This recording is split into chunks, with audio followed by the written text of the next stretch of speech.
I need to tell you something that is going to change how you look at tea forever. Something that most doctors are not talking about. There are certain teas sitting in the average senior's kitchen right now. Teas that look completely innocent. Teas that are marketed as healthy, natural, even medicinal. But after the age of 65, certain compounds in these teas interact with your aging cardiovascular system in a way that is quietly robbing you of something that no medicine can easily give back: your ability to maintain a steady, strong heartbeat. I have been a cardiologist for over 23 years. I have watched hearts fail on operating tables. I have held the hands of families who did not see it coming.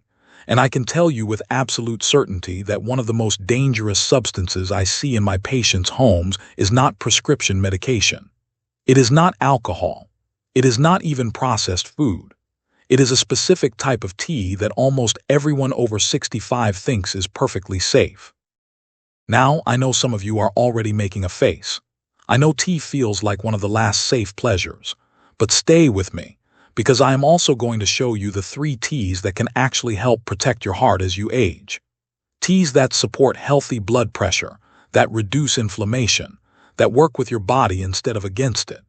But first, you need to understand why your body after 65 responds to certain teas in a completely different way than it did when you were younger. And here is the part that is going to sound unbelievable. One of the teas I am about to warn you about, one of the most dangerous ones for your heart after 65, looks so healthy, so gentle, so perfectly natural, that almost everyone over 65 is drinking it regularly. Many of you are probably drinking it right now. Stay with me until the end of this video, because that reveal is going to shock you. Let us start with the good news, because I do not want you walking away from this video feeling like everything in your pantry is dangerous. There are teas that genuinely support heart health after 65, and I want you to know exactly what they are and why they work. The first tea I want to tell you about today is hibiscus tea. Now, I know some of you are already making a face. It has that tart, cranberry-like taste that is not for everyone. But here is what you need to understand. As you get older, your blood vessels start to get a little stiffer. The walls lose elasticity. They do not relax as easily as they once did.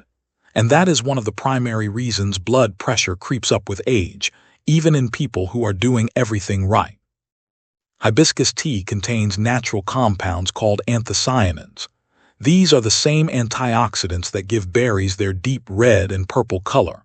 When you drink hibiscus tea, your body absorbs these anthocyanins, and they do something remarkable inside your blood vessels. They help the inner lining of your arteries, what we call the endothelium, produce more nitric oxide. And nitric oxide is like a message that tells your blood vessels to relax, to soften, to open up just a little bit wider.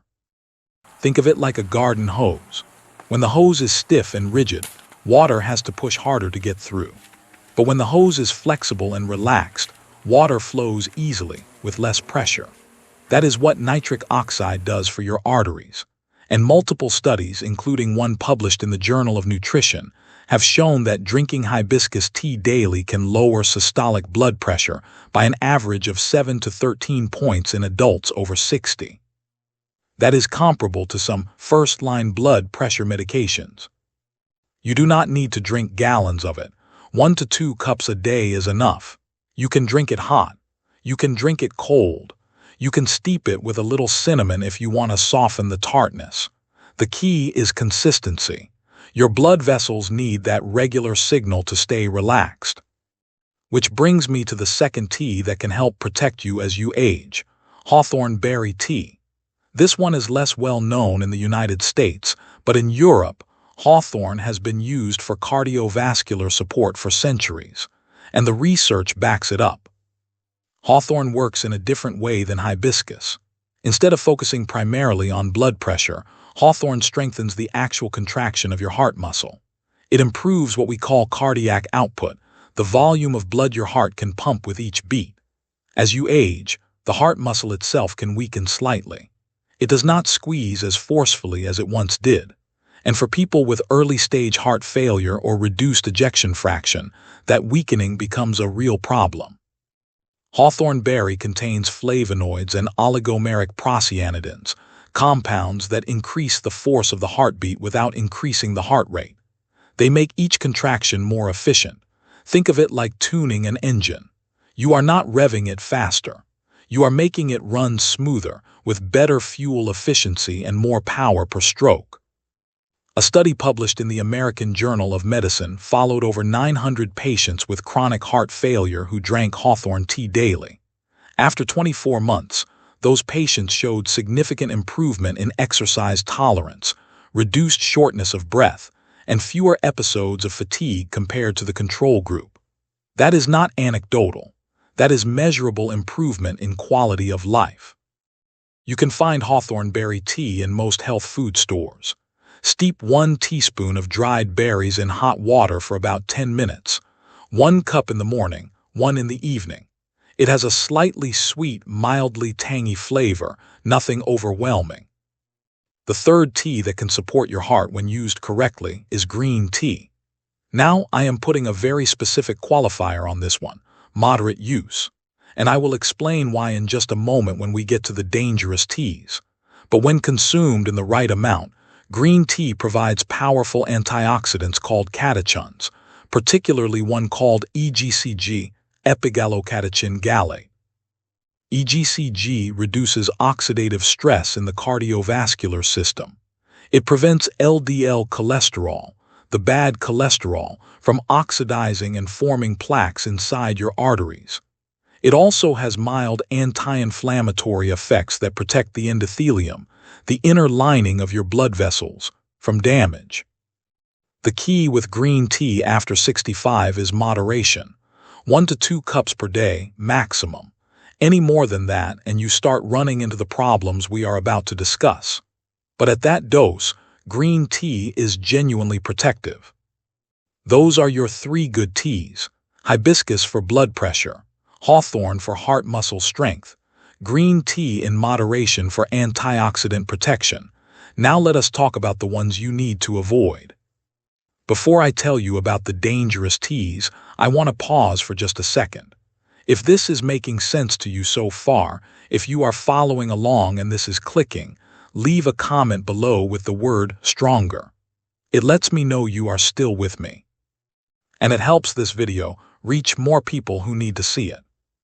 Because here is what I have noticed in my practice. The people who end up in my office with sudden heart rhythm problems, with unexplained palpitations, with episodes of atrial fibrillation that seem to come out of nowhere, they are almost always doing something in their daily routine that is triggering it. And when I ask them about their tea consumption, the light bulbs start going off. So type stronger if you are ready for the next part. Let us talk about the 3 teas you need to stop drinking immediately. The first tea you need to eliminate from your kitchen is licorice root tea. And I know this is going to surprise some of you, because licorice root is marketed as a digestive aid, as a soothing tea for the stomach, as something gentle and natural. It is sold in health food stores right next to chamomile and peppermint. But here is what they are not telling you. Licorice root contains a compound called glycyrrhizin, and glycyrrhizin does something extremely dangerous inside your body after the age of 65. It mimics a hormone called aldosterone. Aldosterone is one of the hormones your kidneys use to regulate sodium and potassium balance. When you drink licorice root tea regularly, the glycyrrhizin starts sending false signals to your kidneys. It tells them to hold onto sodium and flush out potassium. That is the exact opposite of what your heart needs. Your body starts retaining water because sodium holds water. Your blood pressure rises, and your potassium levels drop. Potassium is critical for maintaining a normal heart rhythm. Every single electrical signal that keeps your heart beating in a steady, coordinated pattern depends on the balance of potassium inside and outside your heart muscle cells. When potassium drops too low, the electrical system becomes unstable. You start getting extra beats, skipped beats, palpitations. In severe cases, you can develop a life-threatening arrhythmia called torsades de pointe. I had a patient, I will call her Margaret, 72 years old. She came into my office complaining of dizziness and heart fluttering.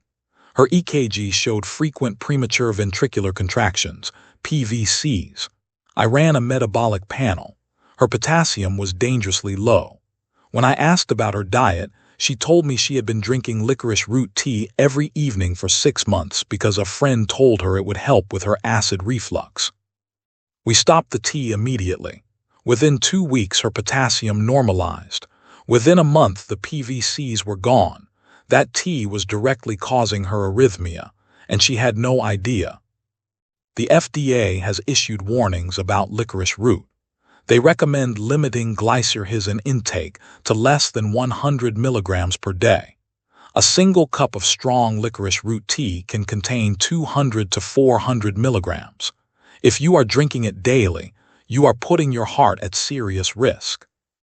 Throw it out today, not tomorrow, today. The second category of tea you need to avoid is high-caffeine herbal blends. I am talking about teas that contain guarana, yerba mate, or other natural sources of concentrated caffeine.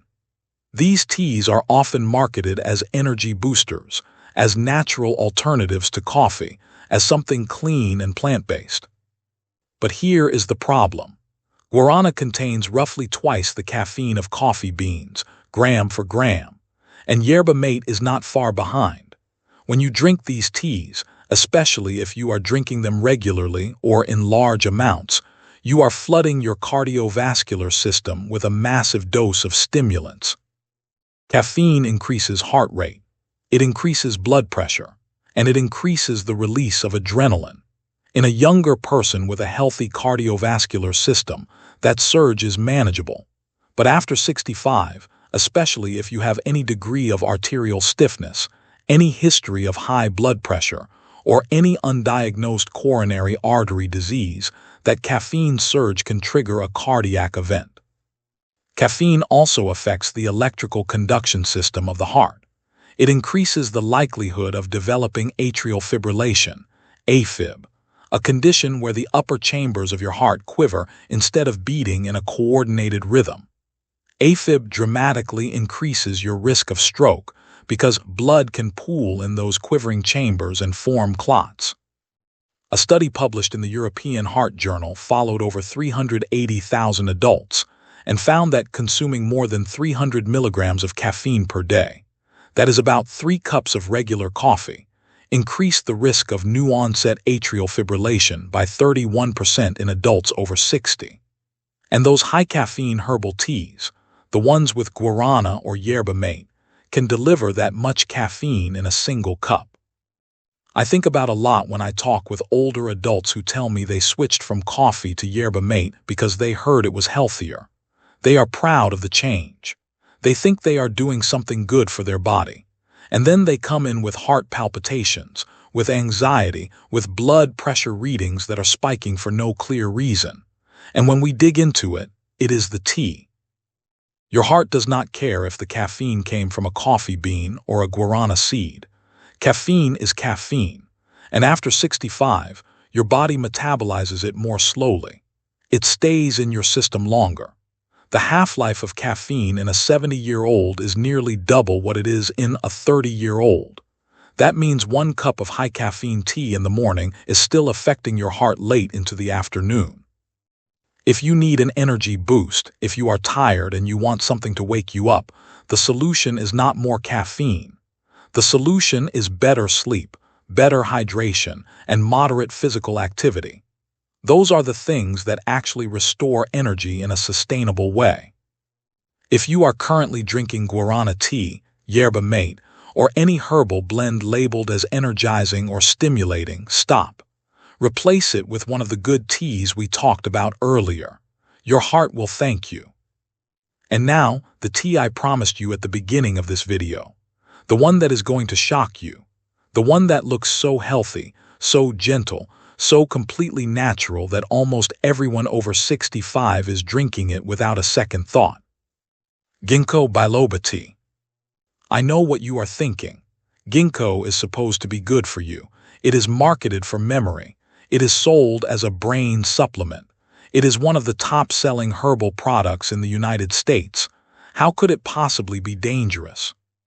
Here is what they are not telling you. Ginkgo biloba is a powerful anticoagulant. It thins the blood. And while that might sound beneficial, like it could prevent clots, the reality is far more dangerous, especially if you are already taking blood-thinning medication. Millions of adults over 65 are on anticoagulants: warfarin, Coumadin, Eliquis, Xarelto, aspirin. These medications are prescribed to prevent strokes, to prevent deep vein thrombosis, to manage atrial fibrillation, and they work by making the blood less likely to clot. When you add ginkgo biloba on top of those medications, you are doubling down on the anticoagulant effect.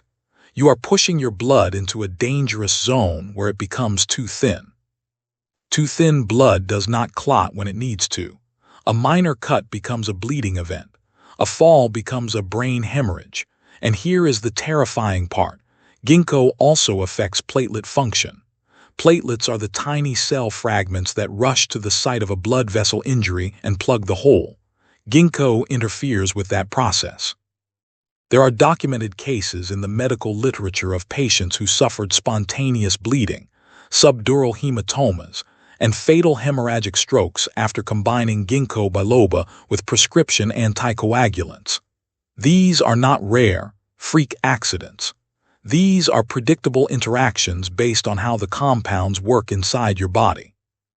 Even if you are not on blood thinners, ginkgo poses a risk.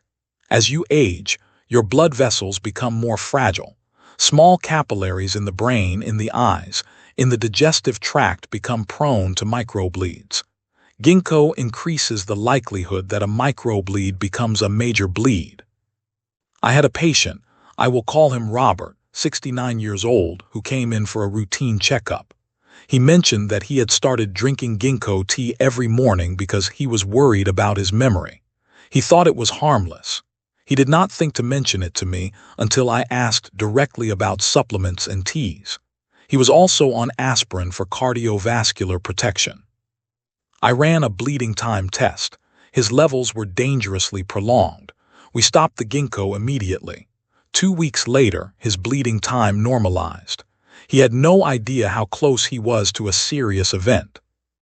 The cruel irony of ginkgo is that the very people who are most likely to take it, older adults worried about cognitive decline, are the same people who are most likely to be on medications that make ginkgo extremely dangerous.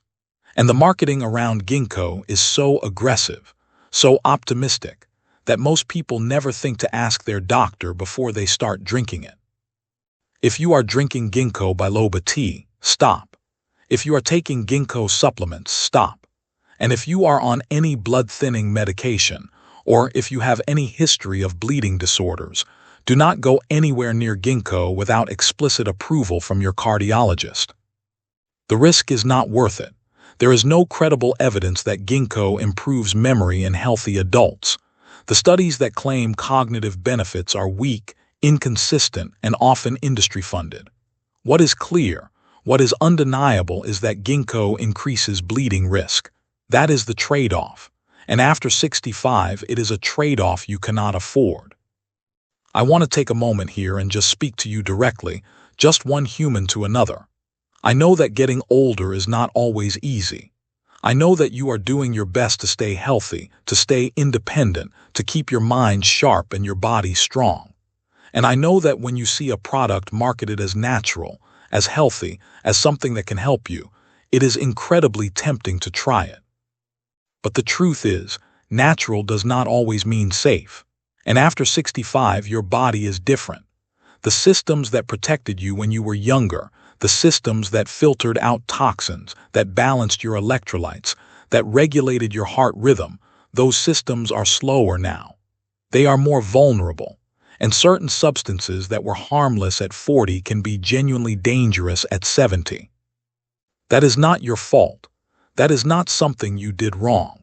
That is just biology. And my job, the reason I make these videos, is to give you the information that I wish every single one of my patients had before they ever ended up in my office. The 3 teas you need to avoid are licorice root tea, high-caffeine herbal blends like guarana and yerba mate, and ginkgo biloba tea. Those are the ones that can quietly, slowly, with no obvious warning signs, push your cardiovascular system into a dangerous place. The 3 teas that can help protect you are hibiscus tea, hawthorn berry tea, and green tea in moderation. Those are the ones that work with your body, that support your heart, that give your cardiovascular system what it actually needs. If you are currently drinking any of the dangerous teas, I am asking you to stop today. Not tomorrow, not next week. Today, pour it out, throw the bags away, and replace them with one of the good teas we talked about. And if you are on any prescription medications, especially blood thinners, blood pressure medications, or heart rhythm medications, I need you to have a conversation with your doctor about every tea, every supplement, and every herbal product you are using. Bring the bottles with you. Bring the ingredient lists, because interactions are real, they are common, and they are preventable. Your heart has been beating for you every single second of every single day for your entire life. It has never stopped. It has never taken a break. It has kept you alive through everything you have been through. And it deserves your protection. It deserves your care. It deserves for you to make informed decisions about what you put into your body. That is what this video is about. Not fear, not restriction, information, empowerment, the knowledge you need to make the choices that keep you safe. If this helped you, if this gave you something you needed, please share this video with someone you love. Share it with your spouse. Share it with your friends. Share it with anyone over 65 who might be drinking one of these teas without knowing the risk. And if you have not subscribed to this channel yet, please do. Every week I bring you honest, research-backed information about what your body needs after 65. The information that can keep you out of the emergency room. The information that can keep you independent and strong for years to come. Leave a comment below and tell me, were you drinking any of these teas? Did this video change your mind about something you thought was safe? I read every single comment, and your stories help me understand what information people need most. Take care of your heart. It is the only one you have, and it has been working for you without asking for anything in return. Give it the protection it deserves. Thank you for watching. I will see you in the next video.